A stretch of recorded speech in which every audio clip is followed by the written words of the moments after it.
अस्सलामु अलैकुम व रहमतुल्लाहि व बरकातुहू। मेरे प्यारे दोस्तों, आइए दीन को उस तरह सीखें जैसा अल्लाह और उसके प्यारे रसूल मोहम्मद मुस्तफ़ा सल्लल्लाहु ताला अलैहि वसल्लम चाहते हैं।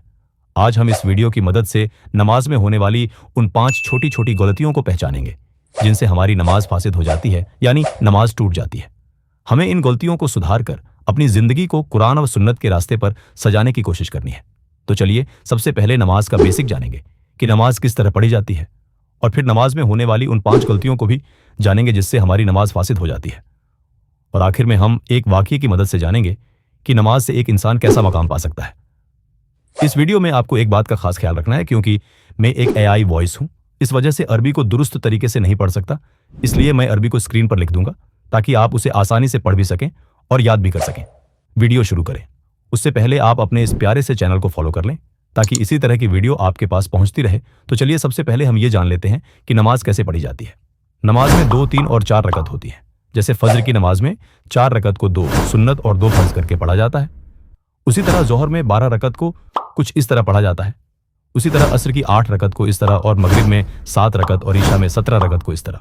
अब हमने ये तो जान लिया कि किस वक्त में कितनी कितनी रकत पढ़ी जाती है। अब हम नमाज कैसे पढ़ते हैं उसके बारे में जान लेते हैं। सबसे पहले तो हमें दिल में नियत कर लेनी है कि हम किस वक्त की नमाज पढ़ रहे हैं और कितनी रकत। फिर हमें अल्लाहु अकबर कहकर नियत बांध लेनी है। फिर हमें सना पढ़नी है जो आपको स्क्रीन पर दिख रही होगी। ध्यान रहे, सना हमें सिर्फ पहली रकत में ही पढ़नी है। औजु बिल्लाह बिस्मिल्लाह पढ़कर फिर उसके बाद सूरह फातिहा यानी अलहम्दु शरीफ पढ़नी है। फिर कोई सूरह या फिर किसी भी सूरह की 3 आयतें पढ़कर अल्लाहु अकबर कहकर रुकू में जाना है और पढ़ना है सुबहाना रब्बियल अजीम। फिर समी अल्लाहु लिमन हमीदा कहकर खड़ा होना है। फिर से अल्लाहु अकबर कहकर सजदे में चले जाना है और पढ़ना है सुबहाना रब्बियल आला। फिर अल्लाहु अकबर कहकर एक और सजदा करना है, यानी 2 सजदे करने हैं। इस तरह हमारी एक रकत पूरी हो जाएगी। फिर जब हम सजदे से खड़े होंगे तो हमें फिर अलहम्दु शरीफ और उसी तरह एक सूरह या फिर किसी सूरह की 3 आयतें पढ़नी है। फिर से उसी तरह रुकू और सजदा करना है। फिर कादा में बैठ जाना है और अत्तहियात पढ़नी है जो आपको स्क्रीन पर दिख रही होगी। फिर दुरूद ए इब्राहिम पढ़नी है जो कि ये रही, और फिर दुआए मासूरा पढ़नी है जो कि ये रही। ख्याल रहे कि अगर 4 रकत की नमाज हो तो दूसरी रकत के कादा में सिर्फ अत्तहियात पढ़कर खड़ा हो जाना है। अगर आपको कुछ समझ ना आया हो तो वीडियो को स्टॉप करें और फिर उसको पढ़कर याद कर सकते हो, समझ सकते हो। अब हम नमाज में होने वाली उन 5 गलतियों के बारे में जानेंगे जो अक्सर लोग करते रहते हैं और उससे उनकी नमाज फासिद हो जाती है। सबसे पहली गलती जो ज्यादातर लोग करते हैं वो तकबीर तहरीमा में ही करते हैं। तकबीर तहरीमा करते वक्त ध्यान रहे हमारे हाथ कुछ इस तरह कानों की लो से टच होने चाहिए।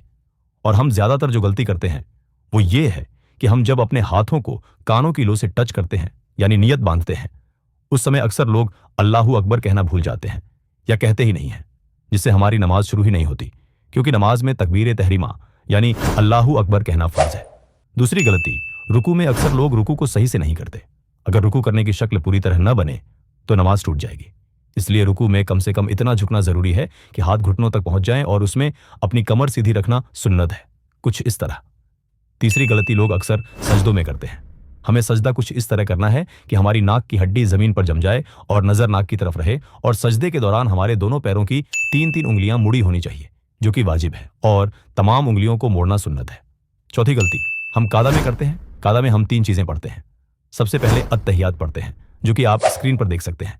फिर हम दुरूद ए इब्राहिम पढ़ते हैं जो कि आपके सामने है, और फिर आखिर में हम दुआ ए मासूरा पढ़ते हैं जो कि कुछ इस तरह से है।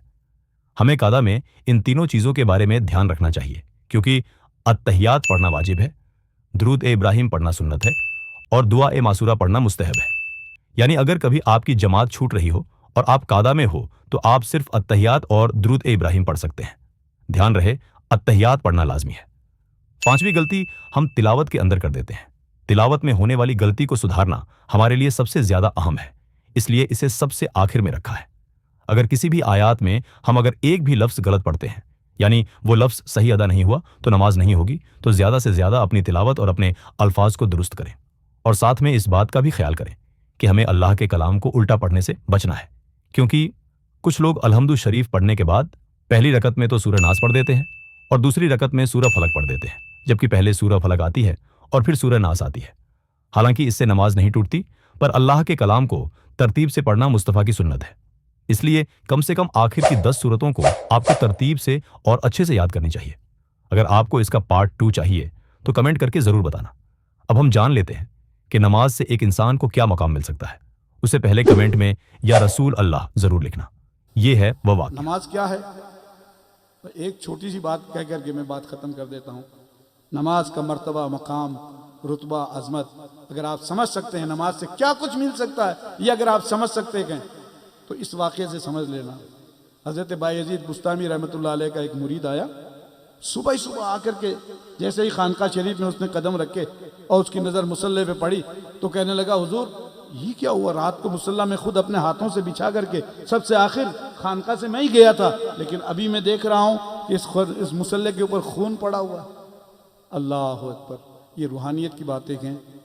عرض فرمایا کہ بیٹا تم تو چلے گئے اور رات کو میں نے تمہارے جانے کے بعد 2 رکعت نماز کی نیت باندھی، 2 رکعت نماز کی نیت باندھی اور نماز نے مجھے پرواز عطا کی۔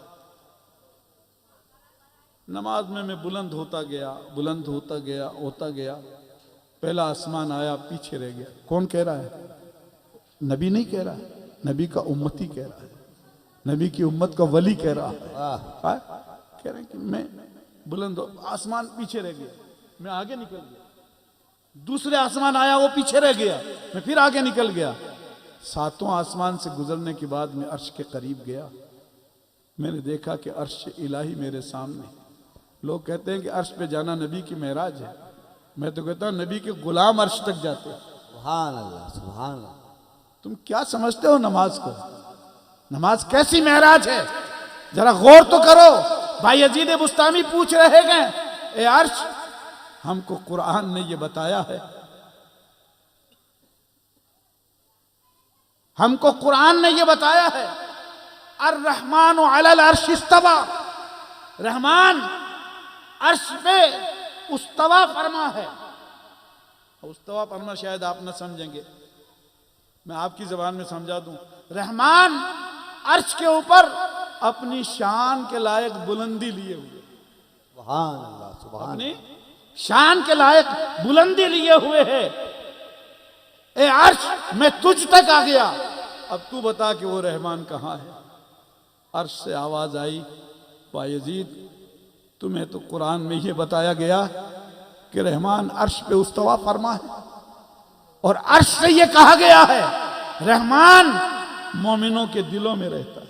سبحان اللہ، قلوب المؤمنین عرش اللہ تعالی، مومنوں کے دل اللہ کے عرش ہیں۔ اللہ اکبر، مومنوں کے دلوں میں۔ تو فرماتے ہیں بیٹا جب یہ بات میں نے عرش سے سنی تو میری آنکھوں سے بجائے آنسو کے خون نکلا، وہی خون تم مصلی پہ دیکھ رہے ہو۔ یہ ہے نماز، نماز کی حقیقت۔ نماز آدمی کو کس منزل تک پہنچا دیتی ہے میں آپ کو لفظوں میں اس کو پورے طور پر بتا نہیں سکتا، کس لیے کہ وقت کی قلت بھی ہے اور جناب والا تفصیل بھی، مفہوم جو ہے وہ تفصیل بھی چاہتا ہے۔ اس لیے میرے عزیزان محترم جو کچھ بیان ہوا یہ آغاز باب تھا، تو اس لیے میں آپ سے رخصت ہوتے ہوئے کہتا ہوں وما علینا الا البلاغ وآخر دعوانا ان الحمدللہ رب العالمین۔